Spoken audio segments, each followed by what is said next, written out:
Միացյալ Նահանգներում, Կանադայում, Չինաստանում, Ռուսաստանում զարգացած շինշիլաբուծության ճյուղը վերջին տարիներին լայն տարածում է գտնում նաև Հայաստանում։ Կենդանին քչակեր է, մաքրասեր, քիչ ծախսատար, հիվանդությունների հանդեպ կայուն և ամենակարևորը բիզնեսի տեսանկյունից եկամտաբեր։ Մասնագիտությամբ խոհարար Վալերին ճագարների բուծման փնտրտուքների ճանապարհին լսելով շինշիլաների մասին որոշեց հիմնական մասնագիտությունը թողնելու է և զբաղվելու է շինշիլաբուծությամբ։ Տան սենյակներից մեկը նախապատրաստեց և կենդանիների համար կացարան դարձրեց։ Արդեն 4 ամիս է փոքրիկ այս տարածքում հաշտուհամերաշխ 20 շինշիլա է ապրում։ Որոշներն օրեր առաջ առաջին ձագերն են ունեցել։ Համատեղելով հաճելի զբաղմունքը օգտակար աշխատանքի հետ Վալերին վստահ է 2-3 տարի անց հոբին եկամտաբեր բիզնես կարող է դառնալ։ Ձագերն պետք է հիմա շատացնեմ, ֆերման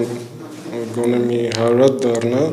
նոր հետո վաճառքի մասին մտածեմ։ Հայաստանում շինշիլաներ սկսել են բուծել 90-ական թվականներից, սակայն այս ճյուղը մեր երկրում զարգանում է միայն վերջին տարիներին։ Իմանալով ոչ պահանջկոտ, քիչ ծախսատար կենդանու մասին շատերը որոշեցին զբաղվել շինշիլաբուծությամբ։ Մասնագետները մեր երկրում այս ճյուղի զարգացման մեծ հեռանկար են տեսնում, ասում են Հայաստանը տարածաշրջանային կենտրոն կարող է դառնալ։ Անդրկովկասի 3 հանրապետությունները վերցնենք, ամենալավը մեր հանրապետությունն է զարգացած Վրաստանում։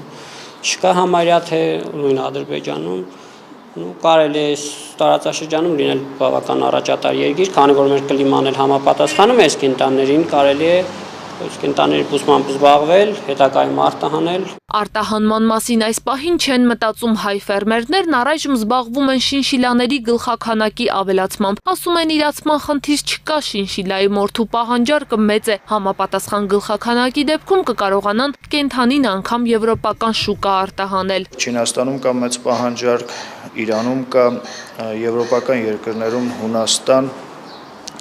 Դանիա, ամեն շուկա իր տարբեր պահանջներն ունի, հիմա փորձում ենք հասկանանք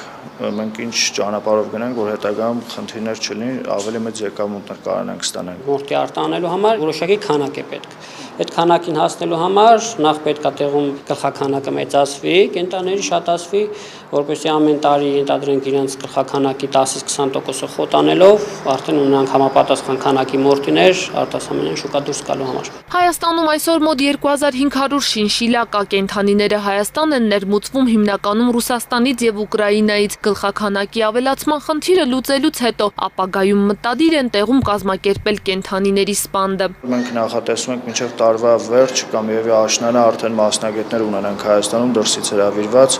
որ տեղում վերապատրաստեն մեր մասնագետներին, կարողանանք այդ process-ը տեղում կազմակերպենք։ Միայն վերջին 2 ամսվա ընթացքում 5 հոգու գյուղատնտեսության նախարարությունը շինշիլաբուծության վերաբերյալ մատուցել է համապատասխան խորհրդատվություն։ Գյուղատնտեսության նախարարության պաշտոնյան նշում է, հետաքրքրվողները շատ են, պետությունը փորձում է նպաստել օրենսդրական դաշտի կարգավորմանը, արտաքին կապերի միջոցով էլ արտահանման շահավետ ուղիներ է փնտրում։ Գյուղատնտեսության նախարարությունը դիվանագիտական համապատասխան ուղիներով դիմել է նաև Դանիայի թագավորության բորսային համապատասխան, որը զբաղվում է այս շինշիլաների մորթի վաճառքով, որպեսզի նրանք ներկայացնեն այն չափանիշները, որին համապատասխան արտադրանքը եթե մենք ապահովենք, հնարավորություն կունենանք բարձր գնով իրացնենք այդ ապրանքը պրոդուկտը վերջնական։ Ոչ միայն շինշիլայի, այլև նուտրիայի և ջրաքիսի մորթին է ամբողջ աշխարհում մեծ պահանջարկ վայելում, սակայն Հայաստանում սկսել են հեշտ տարբերակից։ Նշված երկու կենդանիներն ըստ մասնագետների խնամքի առումով չափազանց ծախսատար են։ Z թվարկած գազանների պարագայում